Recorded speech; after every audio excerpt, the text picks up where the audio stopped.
Today, I will present To Shrink or Not to Shrink Private Practice Psychotherapists and Large Online Group Therapy.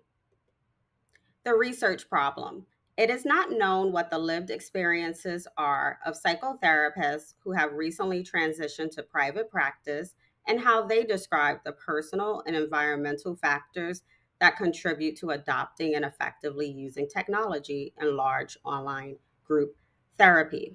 Large online group therapy is being defined as 10 patients simultaneously online for a group therapy session. The purpose of this qualitative descriptive phenomenological study is to explore what is the lived experience of psychotherapists in the United States who have recently transitioned to private practice and how they describe the personal and environmental factors that contribute to adopting and effectively using technology in large online group therapy. Background of the study and societal need. So, since the 1960s, there have been in person group therapy. Starting in the 1970s, insurance started to pay.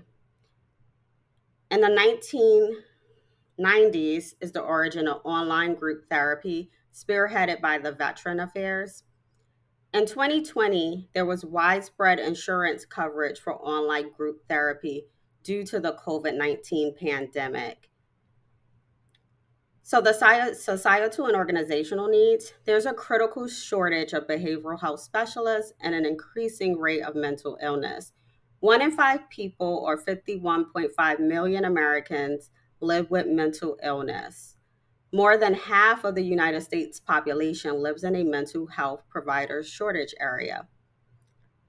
So the research themes have centered around different terms and meanings for online group therapy and large online group therapy. The lived experiences of psychotherapists in private practice are underexplored, despite being 70% of the therapy workforce. Personal factors that contribute to and hinder large online group therapy, and environmental factors that contribute to and hinder large online group therapy. So, I will be using two theoretical frameworks. The first one is the Technology Acceptance Model, or TAM. TAM examines how users come to accept and use technology. This model would help to identify the key factors that promote or inhibit the adoption of online group therapy. Components of TAM are perceived usefulness, perceived ease of use, and attitude towards using. The second theoretical framework is social cognitive theory. It emphasizes the role of observational learning, social experience, and reciprocal determinism in the development of personality. The components of social cognitive theory are observational learning, self efficacy, reciprocal determinism, which is the dynamic and reciprocal interaction of person, environment, and behavior, and outcome expectations.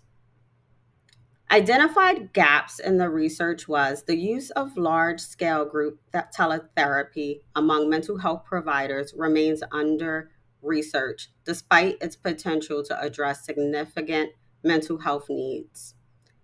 Additionally, further research is needed to understand the role of training and observational learning in scaling the use of online group therapy, and the long term effectiveness of scaling the use of online group therapy was a gap proposed as well. The research questions. Have you experienced barriers using online group therapy for large groups? Which large online group therapy technology characteristics create and foster acceptance for you?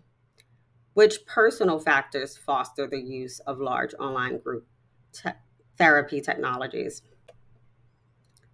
The methodology of the study is qualitative. The design will be a qualitative, descriptive, phenomenological design.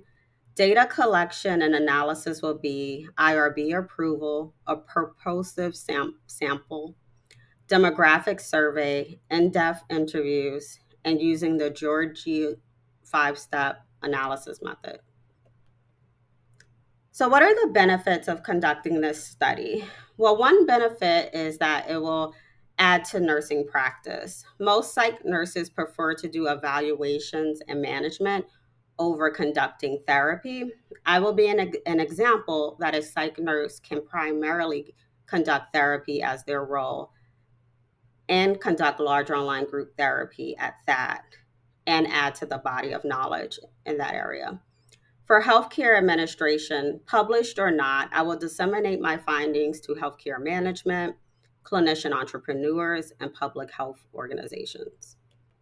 Here are my references. Thank you so much.